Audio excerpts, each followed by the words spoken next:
Canada fully respects the sovereignty and territorial integrity of India. Canada and India have a long and storied history rooted in people-to-people ties, business and trade. आज हम बात करेंगे Canada और India को लेकर। काफी tension चल रही है, दोनों तरफ से स्टेटमेंट्स भी आ रही हैं, हाई कमिश्नर्स को भी और कई एम्बेसी के स्टाफ को भी बुला लिया गया है भारत में भी। और कनाडा के जो प्राइम मिनिस्टर हैं उन्होंने अपने ट्विटर के ऊपर भी इसी किस्म की स्टेटमेंट्स लगाई हैं, जो कि एक बहुत अजीब बात है। एज अ प्राइम मिनिस्टर उन्होंने जो कुछ कहा भारत के बारे में, आप कैसे देखते हैं इस सारी सिचुएशन को? और इसमें आपको कहीं ना कहीं लगता है कि अमेरिका का भी हाथ है? इंडिया कह रहा है कि we are losing patience. Canada ने इंडिया के तब 6 जो डिप्लोमेट्स थे उनको अनाउंस किया एज पर्सन ऑफ इंटरेस्ट जब, और उस पर उन्होंने कहा कि इंडियन गवर्नमेंट को कि इनकी जो डिप्लोमेटिक इम्यूनिटी है ये विड्रॉ करें ताकि हम इनसे सवाल जवाब कर सकें। इंडिया ने कहा कि हम इनकी डिप्लोमेटिक इम्यूनिटी विड्रॉ नहीं करेंगे। जय हिंद दोस्तों, आतंकवादी निज्जर के हत्याकांड पे फिर से ट्रूडो भारत पे उल्टे सीधे आरोप लगा रहे हैं, क्योंकि कनाडा के चुनाव नजदीक आ गए हैं। आपको पता ही होगा कि 12 लाख भारतीय मूल के लोग कनाडा में रहते हैं, जिसमें से लगभग 7 लाख के आसपास कैनेडियन सिख हैं, जो कि कैनेडियन हो चुके हैं। एक्चुअली वो थे भारत के, लेकिन जाके कनाडा में शिफ्ट हो गए। तो 7 लाख वहां पे कैनेडियन सिख रहते हैं, जो एक्चुअली में भारतीय मूल के, और बाकी 5 लाख 5.5 लाख जो है भारतीय हिंदू भी कनाडा में रहते हैं। तो ये जो जस्टिन ट्रूडो वो खालिस्तानी है। हर कनाडा में हर सिख खालिस्तानी नहीं है। लगभग 80% से ज्यादा हमारे भारतीय भाई हैं वहां पे, जो भारत को दिल से सपोर्ट करते हैं, लेकिन 20% खालिस्तानी वोट पाने के लिए इतना उल्टा सीधा गेम जस्टिन ट्रूडो खेल रहे हैं। जबकि रियलिटी सबको पता है कि इस बार चुनाव में बुरी तरीके से जस्टिन ट्रूडो हारने वाले। सोच रहे हैं कि आतंकवादियों के सपोर्ट से जीत जाए, लेकिन बेटा आतंकवादियों के सपोर्ट से सिर्फ विनाश ही होता है, कभी विकास नहीं हो सकता। अब आप सोचो कि खालिस्तानी आतंकवादी, ISIS आतंकवादी, लश्कर जैसे इन सबको लेके तुम चुनाव जीत जाओगे, तो ये सपना है बेटा तुम्हारा। ठीक है, भारत ने तो कड़ा जवाब दे दिया, इनके सबको भेज दिया, वापस जाओ। पाकिस्तान की तरह न तुम्हारे डिप्लोमेट्स रहेंगे ना हमारे रहेंगे। नई गवर्नमेंट बनेगी तो देखो। आज हम बात करेंगे कनाडा और इंडिया को लेकर। काफी टेंशन चल रही है, दोनों तरफ से स्टेटमेंट्स भी आ रही हैं, हाई कमिश्नर्स को भी और कई एम्बेसी के स्टाफ को भी बुला लिया गया है भारत में भी। और कनाडा के जो प्राइम मिनिस्टर हैं उन्होंने अपने ट्विटर के ऊपर भी इसी किस्म की स्टेटमेंट्स लगाई हैं, जो कि एक बहुत अजीब बात है। एज अ प्राइम मिनिस्टर उन्होंने जो कुछ कहा भारत के बारे में, आप कैसे देखते हैं इस सारी सिचुएशन को? और इसमें आपको कहीं ना कहीं लगता है कि अमेरिका का भी हाथ है? सबसे पहली बात है कि जो जयशंकर साहब वहां आ रहे हैं, जिसका आप लोगों को इंतजार है, वो यहाँ से भी डिसीजन वही लेके गए हैं, क्योंकि हमने हमारी मिनिस्ट्री ऑफ एक्सटर्नल अफेयर्स ने, जिसको आप इंटीरियर मिनिस्ट्री कहते हो, इतनी स्ट्रांग स्टेटमेंट कभी नहीं दी। मतलब इसके अगर नजदीक भी दिए तो शायद पाकिस्तान के लिए दी होगी। कनाडा एक हमारा डेवलप्ड इकोनॉमी है, इंग्लिश स्पीकिंग है, 2 मिलियन का डायस्पोरा है, 4 लाख बच्चा वहां हमारा पढ़ रहा है। और इतनी स्ट्रांग स्टेटमेंट मुझे नहीं उम्मीद थी कि जस्टिन ट्रूडो साहब एक छोटे गेम के लिए, अपनी छोटी राजनीति के लिए एक इतने बड़े रिलेशनशिप को इस कदर जमीन पर लटा देंगे। तो यहाँ भी जयशंकर साहब भी गोली चला के गए और वहां भी आए रहे वो, तो ध्यान रखिएगा, क्योंकि वो बहुत कम लफ्जों में कहते हैं जो कहते हैं वो। लेकिन अगर हम कनाडा को देखें तो क्या लगता है आपको कि ये जो टेंशन इस हद तक बढ़ चुकी है, उसका क्या रीजन आपको लगता है? और खास तौर पर खालिस्तान के लोगों के साथ जो है वो कैनेडियन प्राइम मिनिस्टर बहुत दिखाई देते हैं। वोट और नोट, ये 2 चीजें मिलती हैं उन्हें उनके एलिमेंट से। पन्नू साहब के पन्नू जो एक बेकार सा आदमी है, वो कहता है अमेरिकन सॉइल के ऊपर कि मैं एयर इंडिया को उड़ा दूंगा, मैं हिंदुस्तान को तकसीम कर दूंगा, मैं ये कर दूंगा, और अमेरिका एक भी केस रजिस्टर नहीं करता उसके अगेंस्ट।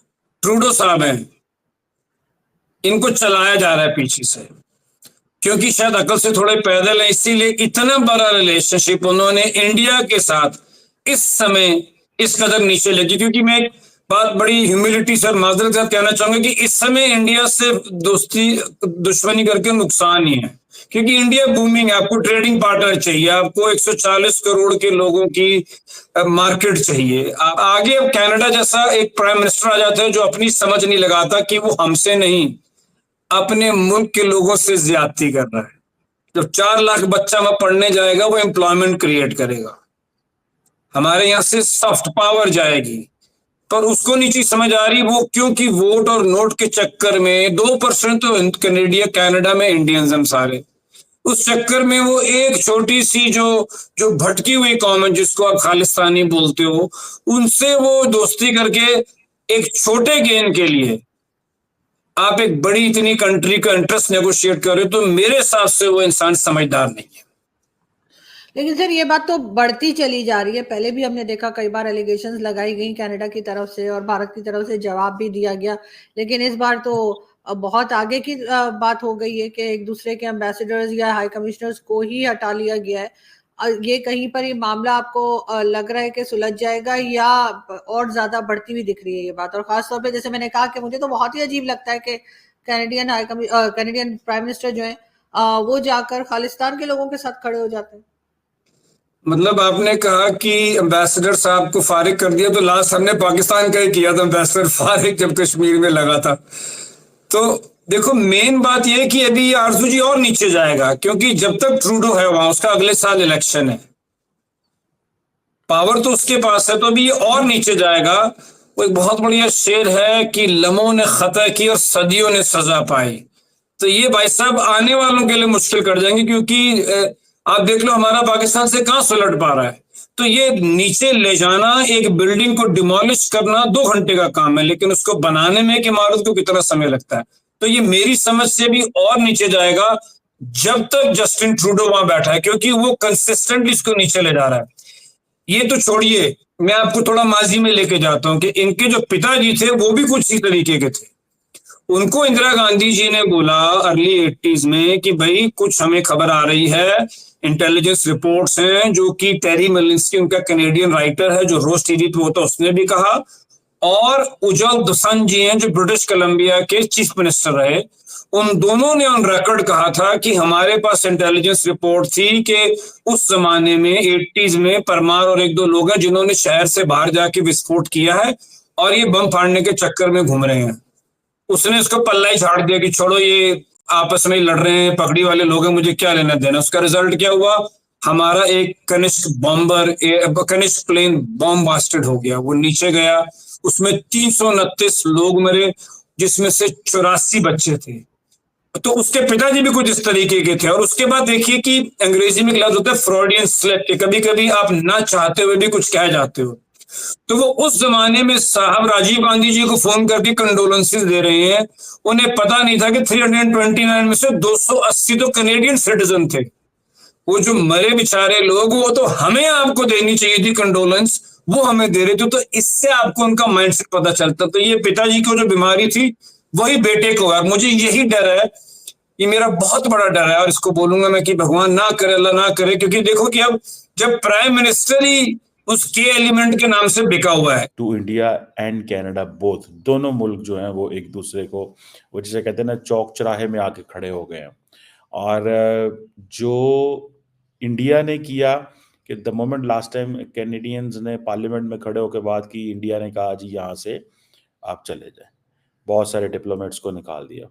अब क्वेश्चन ये है कि ये जो इंडियंस क्या कहते हैं, इंडियंस का कहना ये है, वो कहते हैं जी कि आप देखें कि जो कैनेडियन फॉरेन हमारे जो एम्बेसडर है, हाई कमिश्नर हैं, उनके बारे में किस तरह उनकी एफिजीज जलाए जा रहे हैं।